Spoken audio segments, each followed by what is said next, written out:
exchange that's going out of the nation. Apart from that, a time comes when, if it's well developed, they can also export to other nations where this vital catalyst is needed.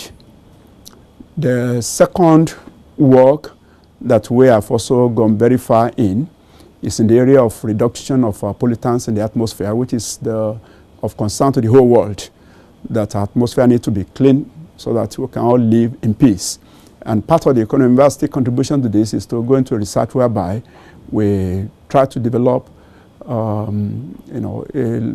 long-distance electric mobility engine.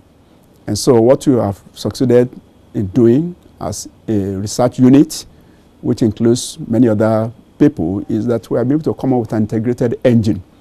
This integrated engine actually combines electric power with fuel combustion power. Now the two are integrated together to make the vehicle move, and through this we're able to increase the range or coverage of an electric engine by about 50%. This means that if a pure electric engine will cover about 100 kilometers, with the integration that we have done, it's able to go as far as 150 kilometers. Now, when you talk about the inclusion of fuel, one may say, well, what's the advantage if you are still using fuel? The advantage is that the rate of fuel combustion is drastically reduced by almost 60%. And this is a very good achievement. And also, if you decide to use it within town, you don't need to use the fuel combustion aspect of this engine. So you can use purely the electric powered one within town. And in future, if technology still provides another means of powering, which is different from fuel, the integrated engine is designed in such a way that it can be, you can incorporate any other form of energy supply apart from fuel combustion. We believe for now this is good enough for our nation as the world is changing to a less polluting form of mobility. Nigeria also will be in the forefront to ensure that we are part of this production of the new form of engine. I believe that university is meant to be a place where technology is being advanced, and University is not behind in this, as it sponsors this the integrated engine research. And I believe that this is an achievement which is being pioneered by University in the whole of Africa to develop such an engine. So in other words, it shows that University is a place where a lot of research activity is going on successfully. And in terms of economy, it's also going to enhance a kind of revenue generation for the university. Also, I can also say it's also a means of training our students in this area of technology that they can also improve on it in future. To the nation, it's very obvious that sooner or later, the world is going into a form of less of fuel combustion mobility. And either to, we found that Nigeria has only been importing all the vehicles. We never produce anyone locally. And in the next generation of vehicles that will be produced, which will not be using fuel, Nigeria should be able to play a major role also in the production of such kind of electric mobility. And so while the revenue generation from oil might be reducing because of less demand in the area of transportation, this integrated engine will be a kind of supplement to our revenue generation as we also export to other nations.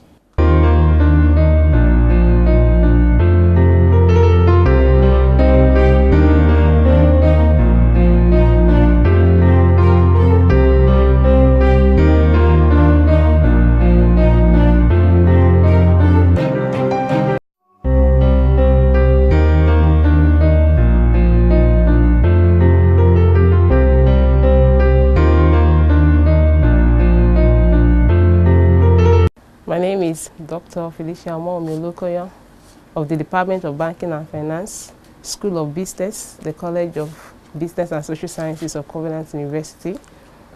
I have pension law for teaching and research, and my area of specialization is in the capital structure, bank lending behavior, corporate performance, and corporate governance.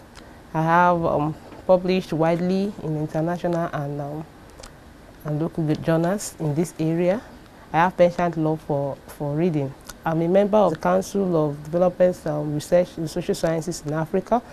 I'm a member of the Nigerian Society of Financial Research. I'm a member of the Chartered Institute of Bankers, Nigeria, a FulBright scholar, and a state alumnus. I had my first degree from the University of Ekiti State in 2003 in the first class division. I bagged my MSc and PhD from Covenant University, and God helping, I'm happily married with beautiful children. I actually went on the Junior Staff Development Program, which enabled me to conclude my research on my PhD thesis in 2008.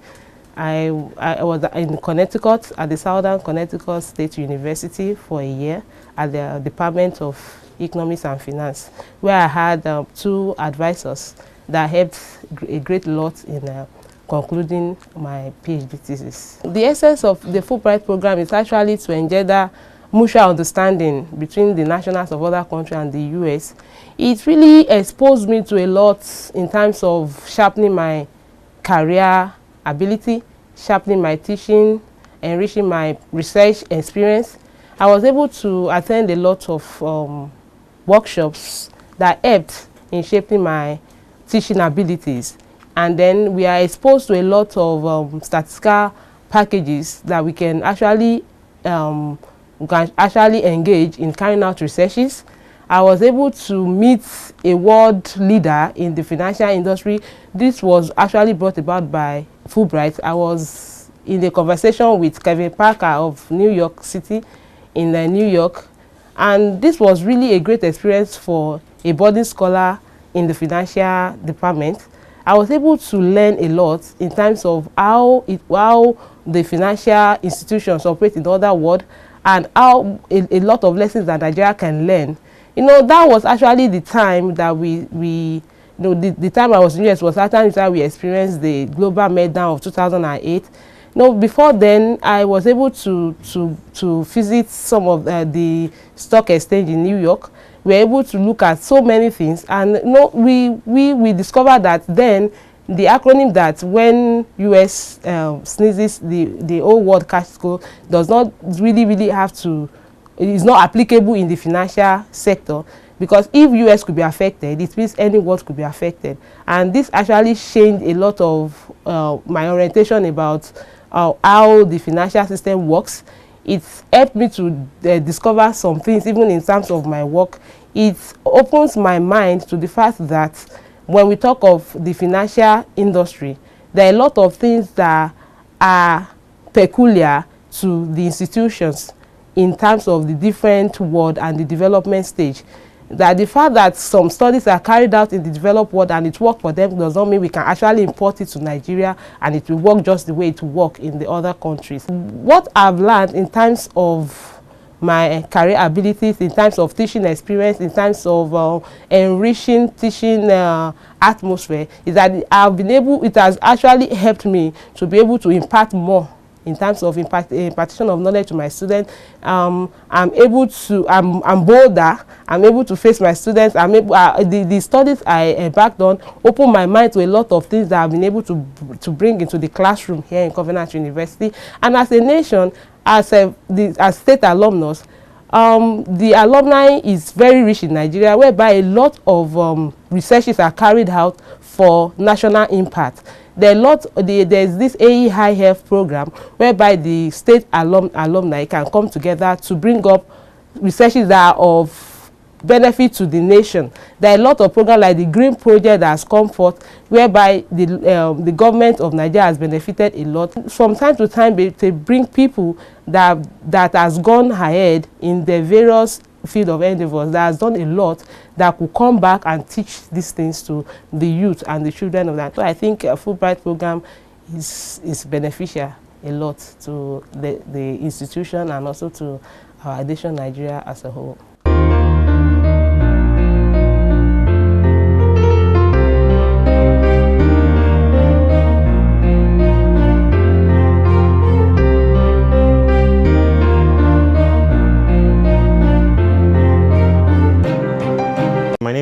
Gabriel Komalafe, and I lecture in the Department of Psychology in the School of Human Resource Development and the College of Leadership and Development Studies. I am a pioneer graduate of Covenant University, graduated in 2006, went on my service for 1 year and then came back to lecture. I've also held the position of director of the iFund. I embarked on my doctorate research starting from 2010, exploring indigenous research methods and indigenous knowledge systems regarding Yoruba traditional healers. I completed that in June this year and finished with a PhD in clinical psychology. What my research tried to expose was, or to shed light on, was the ways our local remedies have been silenced by orthodox clinical practices. So my work tried to bring this up to the open, to show the world that we have local solutions to the perennial problem of mental health. And we can look within instead of looking to formalized institutions that no longer speak to the needs of our people. And so I decided to explore these indigenous methods and these indigenous healing systems to explore how we can unravel that and bring it up to the surface again. In 2010, I embarked on a trip to the Himalayas. I was asking questions, deep questions about education, pedagogy, learning experiences, and I decided to voice these questions, and so I became part of a community of explorers looking into alternative ways of being and alternative ways of framing education, of framing life in general. And so I kind of stumbled into this beautiful community of people asking all these questions. That quickly escalated into a series of keynote addresses that I was asked to give around the world. I gave my first keynote address in November 2013 in South Africa. A platform organized by the European Union invited me out of the blues to give a speech on how we can build a world citizens movement. And I gave a speech in Australia as well, which was titled "We Will Tell Our Stories." And a couple of other keynote addresses later, I got an invitation by this group called Local Futures in collaboration with some other high-end institutions, some intergovernmental agencies, creating a platform called the International Alliance for Localization. And I was asked to coordinate this. It's based in California, and but it's not a base, localized kind of assignment. It's a planetary kind of assignment in terms of meeting people and raising awareness about globalization, the insidious effects of globalization, and then trying to galvanize communities to look inwards, almost like an echo of what I did in my doctorate research. As coordinator of the International Alliance for Localization, I'll be heading a team of persons around the world. I hear that we're considering 2 persons from each continent of the world. And what we're building is quite unprecedented. We're building a network, a meta network, I should call it, a network of organizations around the world, each working for ecological sustainability, for economic alternatives to the paradigm of development and progress and unending growth.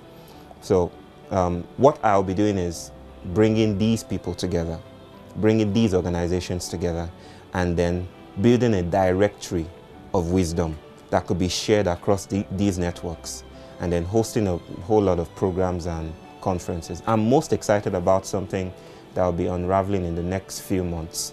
I've been tasked with the responsibility of creating a global network of academics, activists, speakers, thought leaders who can speak to the issues of today and really tell the world that, look, if we don't turn around our ways of thinking, we're going downhill. And so this is most exciting at this point in time. But primarily, I'll be leading a team of people who will be invited to share their gifts and time with me, the coordinator, in nurturing a planetary movement for alternative systems. It's a dream assignment. I wasn't looking for this. They didn't exactly put out a vacancy. There was no vacancy for this, but they kind of reached out to what I was aligned with at the moment. And that was the realization, the deep realization that we cannot continue the way we are. The paradigm has to shift. And what needs to shift is the idea that there is only one world. The indigenous worlds are derivatives of the Eurocentric system. So we are moving away from that paradigm that all we need to do is focus on what the West is doing, copy them, imitate them, and then we are there. We are realizing that that story doesn't work anymore. Development is causing unending destructions to culture, to ecosystems around the planet, and to people in general. And so we need to shift away from that. And so I've been talking about this for some time, and they reached out, and it's a great assignment for me. I feel Covenant University is gradually moving closer to its finest hour. And I think what that means for me is entering a space of realization of the centrality and the poignancy of the African message, or the African gift to the world at this time. For so long, Africa has been treated as a second tier, maybe a third tier continent. I mean, our language speaks about this all the time. We talk about the global south or the developing south and all that. But we're moving away from that. We're beginning to realize that we are not copycats. We need not be copycats. We've always had technologies, we've had languages, we've had systems of being, and we can tap into those currencies. And we do not need to focus on what has been imported into us, so to speak. What Covenant University brings to the picture is a narrative that emphasizes that truth. And, you know, I like to, you know, it's kind of entrenched in what I'm about to start doing, the International Alliance for Localization. I think Covenant University is and can be at the forefront of the localization message. Our Chancellor says this all the time, you know, it doesn't have to be white to be right. Black is not or should not be equated with lack. And these are very powerful truths that resonate with most people around the world today. When I returned as a member of faculty, a woman took me under her wing, Professor Isaac Obayo, and she always told me there are no paths. We make our paths by walking. And it really touched the nerve, if I could call it the central nerve of my entire being, because it made me realize that the world is a construct. And if the world is a construct, if the world is a story, then we can story it in different ways, in ways that are different from the status quo. It gave me the freedom, the audacity to ask new questions. No matter whose ox was God, I decided to ask my own questions and to be courageous about the questions I was asking. Ask probing questions, questions that disturb your certainties, questions that disturb the status quo. And when we do that together, when we do that collectively and have new conversations, I think new worlds emerge. I think in the Bible, the angel that troubled the waters, you know, brought healing to the people who entered the waters. I feel in a very strong sense, that's a metaphor for what we need to be doing today. Until the waters are troubled, until new questions trouble the atmosphere of conversations around us, we won't move to new frontiers. So the only way we can move into new frontiers is if we lean on the edge, strong enough to break into new fields of play. So I would say, ask questions.